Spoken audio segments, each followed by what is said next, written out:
Assalamualaikum semuanya. Saya Siska Yuniarani dari kelas 2C ingin menjelaskan tentang Pergerakan Nasional Indonesia. Sebelumnya saya ingin memberitahu nih ada dua materi yang akan kita bahas, yaitu munculnya Pergerakan Nasional Indonesia dan bentuk organisasi Pergerakan Nasional Indonesia.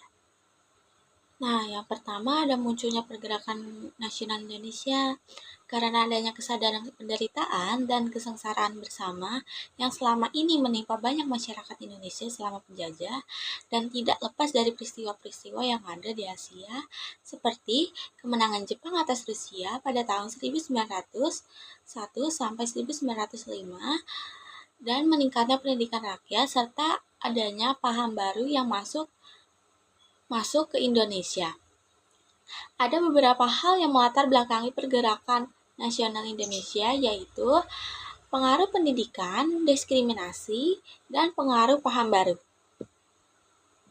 Nah, selanjutnya ada bentuk-bentuk organisasi Pergerakan Nasional Indonesia nih. Nah, yang pertama itu ada Budi Utomo, yang kedua ada Sarekat Islam atau SI, yang ketiga ada Indis Partij, yang keempat ada Muhammadiyah, yang kelima ada Partai Komunis Indonesia, yang keenam ada Taman Siswa, yang ketujuh ada Partai Nasional Indonesia atau PNI, yang kedelapan ada Gerakan Wanita. Nah, yang pertama ini ada Budi Utomo. Kita akan membahas Budi Utomo terlebih dahulu, yaitu Budi Utomo didirikan pada tanggal 20 Mei 1908 oleh Dr. Sutomo, Suraji, dan Gunawan Mangunkusumo, yang merupakan mahasiswa Stovia atau Sekolah Kedokteran Jawa. Sedangkan perintis dari Budi Utomo itu sendiri adalah Dr. Wahidin Sudirohusodo. Budi Utomo ini bergerak di bidang sosial, ekonomi, dan kebudayaan. Nah, tujuan dari organisasi Budi Utomo ini adalah kemajuan bagi bangsa Hindia atau kemajuan yang harmonis bagi nusa bangsa. Nah, yang selanjutnya ada Sarekat Islam atau SI. Pada tahun 1911 di Laweyan, Solo, telah berdiri organisasi Sarekat Dagang Islam atau SDI dengan diketuai oleh Samanhudi. Latar belakang berdirinya SDI ini karena ingin menyaingi pedagang-pedagang Cina. Hal tersebut yang mendorong banyak orang untuk menjadi anggota dari SDI. Nah, dari tujuan utama yang ingin menyaingi pedagang-pedagang Cina, pada akhirnya selama memajukan pedagangan SDI juga ingin memajukan agama Islam. Oleh karena itu, atas anjuran HOS Cokroaminoto, nama SDI diubah menjadi Sarekat Islam atau SI pada tahun 1912. Dengan nama baru yaitu Sarekat Islam, maka memiliki tujuan, yaitu mengembangkan jiwa dagang, membantu para anggota yang mengalami kesulitan dalam usaha meningkatkan derajat, dan memperbaiki pendapat yang keliru mengenai agama Islam dan hidup menurut perintah agama. Nah, yang selanjutnya ada Indis Partij. Indis Partij atau IP didirikan pada tanggal 25 Desember 1912 di Bandung oleh 3 serangkai, yaitu Dovis Dekker atau Danuarja Setiabudi, Cipto Mangunkusumo, Suswandi Sarjaningrat atau Ki Hajar Dewantara. Tujuan didirikannya dari partai politik ini adalah mempersatukan Hindia Belanda sebagai persiapan Hindia Belanda merdeka. Nah, tujuan ini tuh disebarluaskan oleh surat kabar The Express. Nah, selanjutnya ada Muhammadiyah.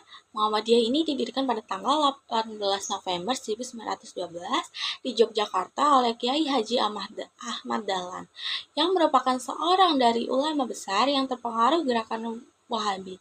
Nah, tujuan didirikannya Muhammadiyah ini adalah memajukan pengajaran Islam, mengembangkan pengetahuan Islam, dan cara hidup menurut peraturan Islam, membantu dan meningkatkan kehidupan sosial masyarakat Islam. Untuk mencapai tujuan tersebut, Muhammadiyah ini menempuh usaha antara lain mendirikan, memelihara, membantu pendirian sekolah berdasarkan agama Islam untuk memberantas buta huruf. Selanjutnya ada Partai Komunis Indonesia. Partai Komunis Indonesia didirikan pada tanggal 4 Mei 1914 oleh Hans Nevlin, mendirikan Indis Partij Social Democratic Vereniging atau ISDF atau Persatuan Sosial Demokrat Hindia Belanda. Didirikannya partai ini bertujuan untuk menggulingkan pemerintah Presiden Soekarno serta mengubah Indonesia menjadi negara yang menerapkan sistem komunis. Karena tidak mengakar pada masyarakat, Snevely atau pendiri SDP ini kemudian diusir dari Hindia Belanda oleh pemerintah kolonial Belanda. Nah, selanjutnya ada Taman Siswa. Taman Siswa merupakan lembaga pendidikan nasional yang didirikan oleh Soeharjadingrat atau Ki Hajar Dewantara di Yogyakarta pada tanggal 3 Mei 1922. Lembaga ini bertujuan untuk menyesuaikan sistem perdagangan dengan kebudayaan Indonesia. Nah, tujuan tersebut tercapai dengan Pancadharma Taman Siswa yang meliputi dasar kodrat alam, dasar kemerdekaan, dasar kebudayaan, dasar kebangsaan atau kerakyatan, dan dasar kemanusiaan. Ada Partai Nasional Indonesia atau PNI. PNI ini sendiri berdiri pada tanggal 4 Juli 1927 di Bandung. Didirikan oleh Insinyur Soekarno, Dr. Cipto Mangunkusumo, Insinyur Anwari, M.R. Sartono, M.R. Sunario, M.R. Budianto, dan Dr. Sanusi dengan tujuan utama yaitu kemerdekaan Indonesia. Tujuan ini hendak dicapai atas nama percaya pada diri sendiri. Artinya memperbaiki keadaan politik, ekonomi, dan sosial dengan kekuasaan sendiri.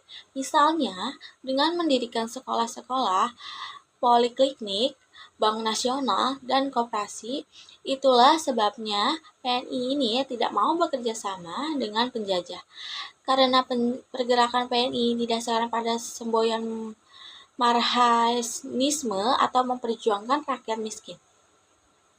Nah, yang terakhir ada gerakan wanita.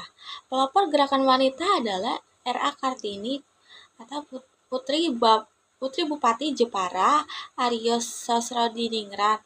Kartini memiliki cita-cita mengangkat derajat wanita melalui pendidikan dan pengajaran.